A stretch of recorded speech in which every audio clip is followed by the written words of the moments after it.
হযরতে রবি ইবনে সুলাইমান এই যুবকের কয়েকজন বন্ধু ছিল। আল্লাহর বান্দারা একটা প্ল্যান করলেন, তারা কয়েকজন মিলে পরামর্শ করলেন, আমরা সারা জীবন অন্যায় করে কাটিয়েছি, তেমন কোনো ইবাদত করতে পারি নাই। বন্ধুরা মিলে অনেক কথাই তো বলে কি বলে না। বন্ধুরা মিলে আবার ভালো পরামর্শ করলেন। ভালো পরামর্শটা হলো, তোমরা সবাই টাকা জোগাও। কি করবা? বলে আমরা নবীর রওজা জিয়ারত করব, বাইতুল্লাহ তাওয়াফ করব। সুবহানাল্লাহ বলে। ভালো উদ্যোগ না খারাপ? আল্লাহর বান্দারা অর্থ জোগাড় হয়ে গেল। এবার তারা মরুভূমি দিয়ে হেঁটে হেঁটে রওনা করলেন, তারা হজ করবেন। আল্লাহর বান্দারা রওনা করতেছেন, মরুভূমির মাঝখানে তারা বিশ্রাম নিচ্ছেন।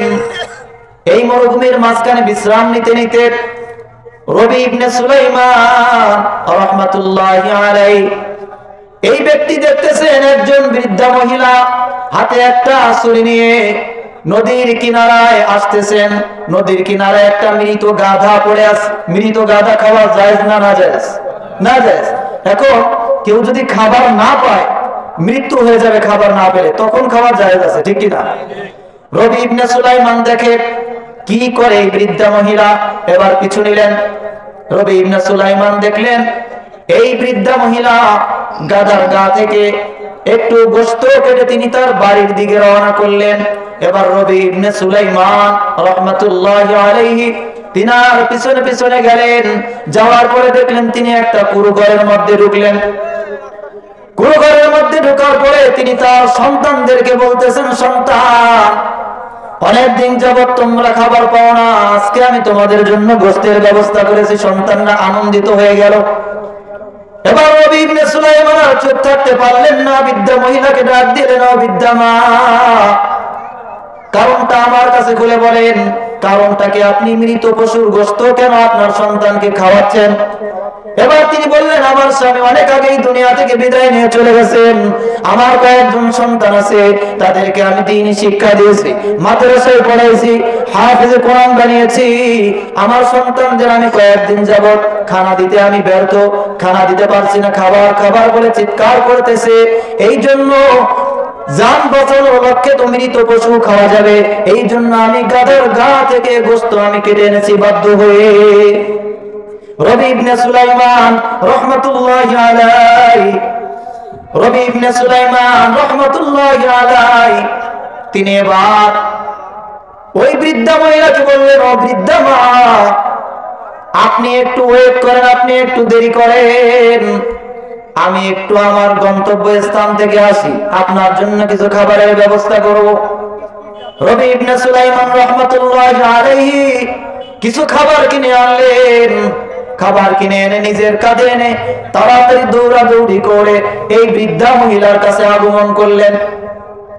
বৃদ্ধা মহিলাকে ডাক দিয়ে বলেন, বৃদ্ধা মা, আপনার খোঁজ খবর নিতে পারি না, আপনি কিছু মনে করবেন না, একটু দেরি হয়ে গেছে, আপনি কিছু মনে করবেন না।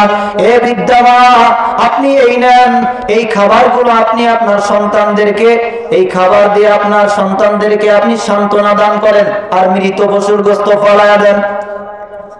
খাবার দেওয়ার পরে যেই টাকাগুলো দিয়ে হজ করবে, পরিপূর্ণ টাকা রবি ইবনে সুলাইমান তার সাথীদেরকে না জানাইয়া তার নিজের সমস্ত হজের টাকাগুলো বৃদ্ধা মহিলাকে দান করে দিলেন। আর বললেন, হে বৃদ্ধা মা, আপনি চিন্তা করবেন না, মন খারাপ করবেন না, এটা আপনাকে হাদিয়া হিসাবে দিলাম। কি হিসাবে? হাদিয়া হিসাবে। গরিব মানুষকে দান করবেন, এটা দান করে দিবেন না, কষ্ট পাবে, ঠিক না? বলেন আপনি, আমি খুশি হয়ে দিলাম, এটা বলতে হবে। এই জন্য রবি ইবনে সুলাইমান তাকে হজের টাকাগুলো দিলেন। মুসলমান ইমানদার খেয়াল করতে হবে, মুসলমানের গুণ কেমন হওয়া দরকার, মুসলমানের আচরণ কেমন হওয়া দরকার। এবার আল্লাহর বান্দা কাফেলার মধ্যে চলে আসলেন, তাকে সমস্ত টাকা পয়সা দিয়ে কাফেলার কাছে আসার পরে বিশ্রাম নেওয়া শেষ হয়ে গেল। এবার রবি ইবনে সুলাইমান তার বন্ধুদেরকে বললেন, এ বন্ধুরা, আমি হজ করতে পারবো না, এবার তোমরা যাও, আমি আগামীবার যাব। কি কারণ? বলে কারণটা বলা যাবে না। এবার সবাই চলে গেল। রবি ইবনে সুলাইমান রাহমাতুল্লাহি আলাইহি বাড়িতে ফিরে চলে আসলেন। বন্ধুরা হজ শেষ করলেন। হজ শেষ করে বাড়িতে আসার পরে রবি ইবনে সুলাইমানকে ডাক দিয়ে বলেন, হে রবি ইবনে সুলাইমান, তুমি নাকি আমাদের ভালো বন্ধু, অথচ তুমি আমাদেরকে বললা আমাদের সঙ্গে তুমি হজ করতে যাবা না, আগামীবার যাবা। কিন্তু আমরা যখন বাইতুল্লাহ তওয়াফ করতেছিলাম, আমরা যখন নবীর রওজা জিয়ারত করতে গেলাম, প্রত্যেকটা সময় আমরা তোমাকে আগে আগে চলতে চলতে দেখলাম, তোমাকে এতবার ডাকলাম, তুমি কেন শুনলে না? এর জবাবটা আগে দাও, তুমি নাকি আমাদের বন্ধু, এর জবাবটা আগে দাও। সুবহানাল্লাহ বলেন। হযরত রবি ইবনে সুলাইমান বলেন, না, আমি তো হজের মধ্যে যাই নাই। বারবার অস্বীকার করতেছিলেন। স্বপ্নের মধ্যে আল্লাহ পাক এক সময় জানায় দিলেন, রবি ইবনে সুলাইমান, তোমার বন্ধুদের কাছে ঘটনাটা খুলে বলে দাও, কারণ তুমি যদিও হজ করতে পারো নাই, নবীর রওজা জিয়ারত করতে পারো নাই, আল্লাহর ঘর বাইতুল্লাহ তওয়াফ করতে পারো নাই, কিন্তু তোমার এই হজের টাকাগুলো গরিব মানুষকে দান করার কারণে, হাফেজে কোরআনকে দান করার কারণে আল্লাহ পাক তোমার দানকে এত পরিমাণ কবুল করেছেন।